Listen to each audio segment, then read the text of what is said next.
my dear brethren, fellow servants in the priesthood of God, it is an honor for me to speak to you tonight. You have my deepest respect and gratitude.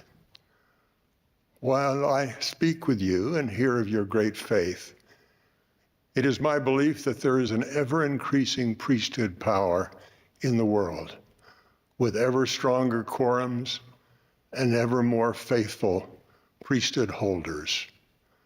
In my few moments this evening, I will speak to those of you who want to be even more effective in your personal priesthood service. You know of the charge that you are to magnify your call to serve, but you may wonder what to magnify your calling can mean for you. I will start with the newest deacons because they are the most likely to feel uncertain about what magnifying their priesthood service might mean. Newly ordained elders might also want to listen, and a bishop in his first weeks of service might be interested too. It is instructive for me, at least, to look back on my days as a deacon. I wish that someone had told me then what I will suggest now. It could have helped in all the priesthood assignments that have come to me since then, even the ones I receive in the present day.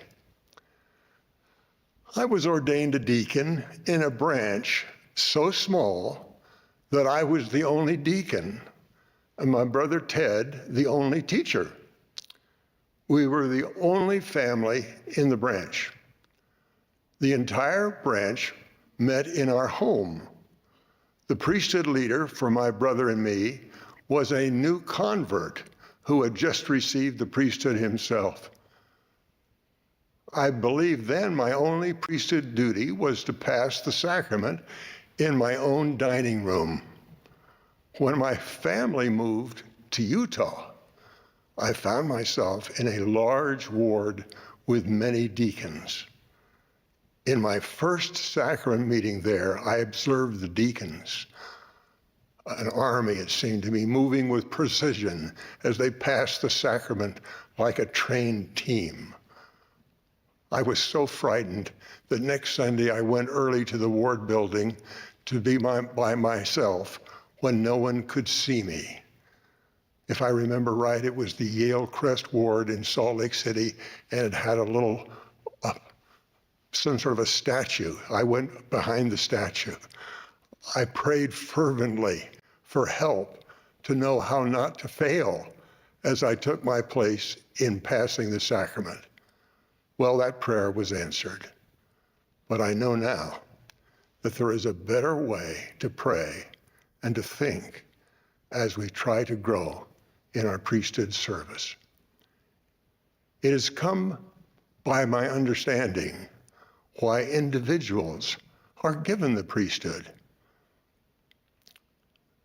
The purpose for our receiving the priesthood is to allow us to bless people for the Lord, doing so in his name. It was years after I was a deacon when I learned what that means practically. For instance, as a high priest, I was assigned to visit a care center sacrament meeting. I was asked to pass the sacrament. Instead of thinking about the process or precision in the way I passed the sacrament, I instead looked in the phases of each elderly person.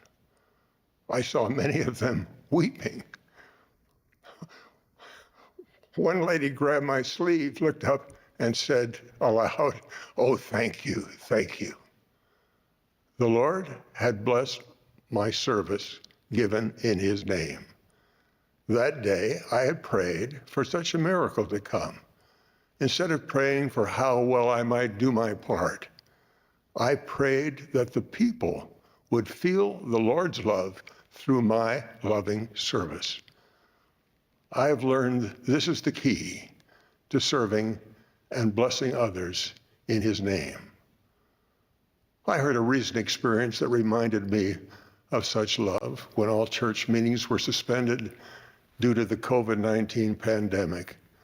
A ministering brother accepted an assignment from his elders quorum president to bless and administer the sacrament to a sister he ministers to.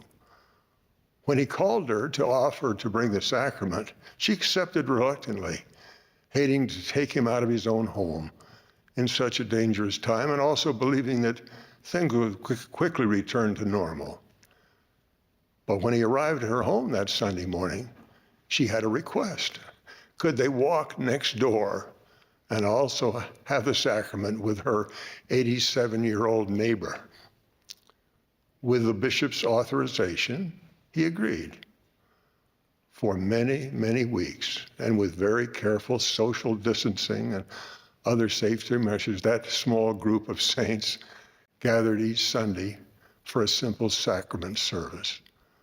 Just a few pieces of broken bread and cups of water, but many tears shed for the goodness of a loving God. In time, the ministering brother, his family, and the sister he ministers to were able to return to church, but the 87-year-old widow, the neighbor, out of an abundance of caution, had to remain home. The ministering brother remembered that his assignment was to her neighbor and not even to this elderly sister herself.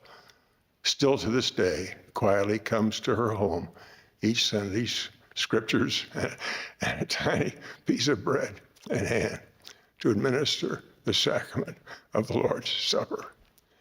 His priesthood service, like mine that day in the care center, is given out of love. In fact, the ministering brother recently asked his bishop if there were others in the ward he could care for. His desire to magnify his priesthood service has grown as he has served in the Lord's name and in a way known almost exclusively to him. I don't know if the ministering brother has prayed as I did for those he serves to know of the Lord's love, but because his service has been in the Lord's name, the result has been the same. The same wonderful result comes when I pray for it before I give a priesthood blessing to someone who is ill or in a time of need. It happened once in a hospital when impatient doctors ordered me to hurry and get out of the way as they wanted to do their work rather than giving me an opportunity to give the priesthood blessing. I stayed, and I did. And that little girl that I blessed that day, who the doctors had thought would die, lived. I am grateful at this moment that I, that day, didn't let my own feelings get in the way, but I felt that the Lord wanted that little girl to have a blessing, and I knew what the blessing was. And I blessed her to be healed, and she was. It has happened many times as I have given a blessing to someone apparently near death, with family members surrounding the bed, hoping for a blessing of healing. Even if I have only a moment, I always pray to know what blessing the Lord has in store that I can give in his name. And I ask to know how he wants to bless that person and not what I or the people standing nearby want. My experience is that even when the blessing is not what the others desire for themselves or their loved ones, the Spirit touches hearts to experience acceptance and comfort rather than disappointment. The same inspiration comes when patriarchs fast and pray for guidance to give the blessing the Lord wants for a person. Again, I have heard blessings given that surprised me and also surprised the person receiving the blessing. Clearly, the blessing was from the Lord, both the warnings it contains as well as the promises shared in his name. The patriarch's prayer and fasting were rewarded by the Lord. As a bishop, I learned while conducting worthiness interviews to pray for the Lord to let me sense what he wanted for the person, keeping any inspiration he would provide unclouded by my own judgment. That is hard. If the Lord in love may want to bless someone with correction, it takes effort to distinguish what the Lord wants from what you want and the other person may want. I believe that we can magnify our priesthood service over our lifetime and perhaps beyond. It will depend on our diligence in trying to know the Lord's will and our efforts to hear his voice so that we can know better what he wants for the person we are serving for him. That magnification will come in small steps. It may come slowly, but it will come. The Lord promises this to us. Open quote, "For whoso is faithful unto the obtaining these two priesthoods of which I have spoken, and the magnifying their calling, are sanctified by the Spirit unto the renewing of their bodies. They become the sons of Moses and of Aaron, and the seed of Abraham, and the church and kingdom, and the elect of God. And also they who receive this priesthood receive me, saith the Lord. It is my witness that the keys of the priesthood were restored to the prophet Joseph Smith. Servants of the Lord appeared from heaven to restore the priesthood for the great events that have unfolded and that lie before us. Israel will be gathered. The Lord's people will be prepared for his glorious second coming. The restoration will continue. The Lord will reveal more of his will to his prophets and to his servants. You may feel small compared to the great sweep of what the Lord will do. If you do, I invite you to ask prayerfully how the Lord sees you. He knows you personally.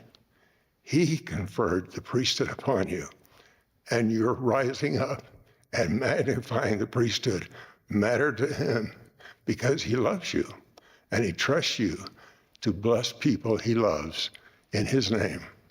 I bless you now to be able to feel his love and his trust. In the name of the Lord Jesus Christ, amen.